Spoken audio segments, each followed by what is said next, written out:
अपना परिचय दे दीजिए। कल से प्रदेश सरकार जो स्कूलों को खोलने का निर्देश है, क्या गाइडलाइन है? मैं चंद्रशेखर मालवीय, जिला विद्यालय निरीक्षक रायबरेली। 10 अक्टूबर 2020 को शासन ने प्रदेश के माध्यमिक विद्यालयों को खोलने के लिए व्यापक दिशा निर्देश जारी किया है और इस संबंध में हम लोग विगत 10 दिनों से विद्यालयों के प्रबंधन प्रधानाचार्यों के साथ संवाद कर रहे हैं, उन्हें सेंसिटाइज कर रहे हैं। इस संबंध में जिलाधिकारी महोदय के स्तर से भी विद्यालयों के लिए व्यापक निर्देश जारी कर दिए गए हैं। लगातार मीडिया में भी ये चीज़ें आ रही हैं।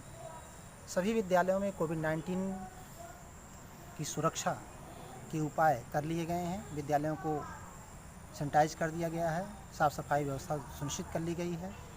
प्रधानाचार्यों को निर्देशित किया गया है कि वे अपने परिसर में केवल उन्हीं बच्चों का प्रवेश देंगे या आने की अनुमति देंगे जिनके गार्जियन की लिखित अनुमति हो। ऐसे 35% अभिभावकों की अभी तक हमें सहमति प्राप्त हुई है। गेट के पास ही टीचर्स की एक टीम रहेगी जो बच्चों की थर्मल स्कैनिंग करेगी, मास्क को चेक करेगी उनके, और सामाजिक दूरी का अनुपालन सुनिश्चित कराएगी।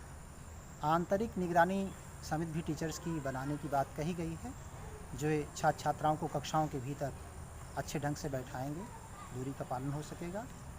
और कक्षा 9 और 10 के लिए प्रथम पाली में 8:50 से 11:50 तक कक्षाएं चलेंगी और द्वितीय पाली में कक्षा 11 और 12 के बच्चे होंगे जो 12:20 से 3:20 तक अपना शिक्षण कार्य करेंगे, ज्ञान लेंगे अपना। आज भी विद्यालयों को खोलने के निर्देश थे। अधिकांश विद्यालयों ने आज अपनी व्यवस्थाएं सुनिश्चित की हैं। लगातार हम लोग संवाद कर रहे हैं। मीडिया का, प्रेस का भी बड़ा सपोर्ट मिल रहा है। मूल्यांकन अवधि में जिस प्रकार से आप लोगों ने किया था, बसों को सैनिटाइज कराने की बात कही गई है, फिटनेस की बात कही गई है। प्रत्येक मलहरे के बाद बच्चे जब उतर जाएं तो दूसरे बच्चे अगर उसमें बैठ रहे हैं तो उसको सैनिटाइज कर लिया जाए। गाड़ी के अंदर भी सैनिटाइजेशन की व्यवस्था हो। किसी भी रूप में किसी स्तर पर कोई लापरवाही ना हो।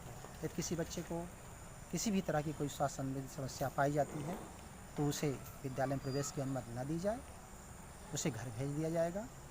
और विद्यालयों में ये कहा गया है कि जो सतर्क निगरानी टीम है वो निरंतर भ्रमणशील रहे और प्रारंभ के कुछ दिनों तक बच्चों में आत्मविश्वास, भय को दूर करने की कार्रवाइयाँ और कोविड-19 से बचाव के क्या उपाय हैं इसको व्यवहार में लाने की कोशिश की जाएगी।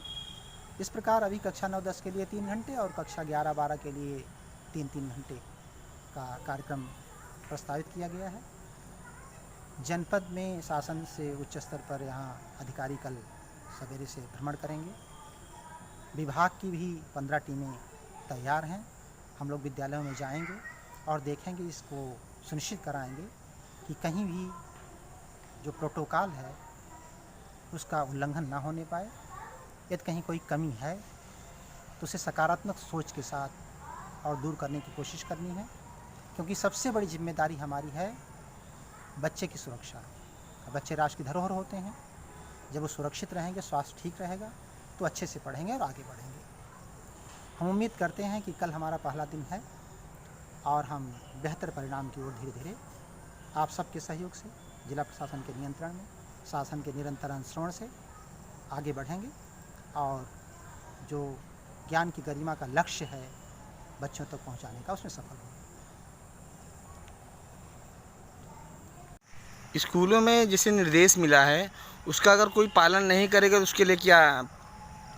शासन से लगातार उच्च स्तर पर इसकी समीक्षा की जा रही है, प्रतिदिन समीक्षा की जा रही है और विगत 10 दिनों में हम लोगों ने बहुत ही गहराई से, बड़ी ही संवेदना से एक एक बिंदु पर 3-4 बैठकें की हैं सभी प्रिंसिपल्स की, सेंसिटाइज किया है, व्यक्तिगत रूप से बात की है, समाचार पत्रों के माध्यम से उसका प्रकाशन कराया है। इसके बावजूद अगर कहीं कोई लापरवाही मिलती है और किसी भी विद्यालय में कोई भी छात्र छात्रा संस्थान की लापरवाही से संक्रमित होता है या पाया जाता है तो इसके लिए विद्यालय प्रबंधन, संस्था प्रधान व्यक्तिगत रूप से उत्तरदायी होंगे और हम लोग नियमों की परिधि में कठोर से कठोर कार्रवाई करेंगे।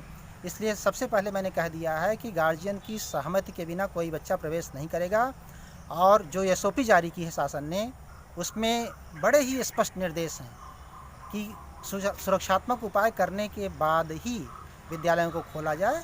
और हम उम्मीद करते हैं कि हमारा रायबरेली का जो शैक्षिक संस्थान है, यहाँ का जो प्रबंधन है, यहाँ के जो शिक्षक हैं, जो प्रधानाचार्य हैं, वो इस गरिमा को बनाए रखेंगे और कोई ऐसी बाध्य स्थिति नहीं उत्पन्न करेंगे जिससे अप्रिय स्थिति उत्पन्न हो उनके लिए या व्यवस्था के लिए।